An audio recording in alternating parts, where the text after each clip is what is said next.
To say goodbye. If I would've known.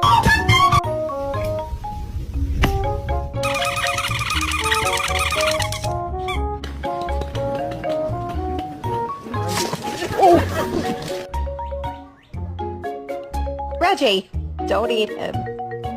Come on.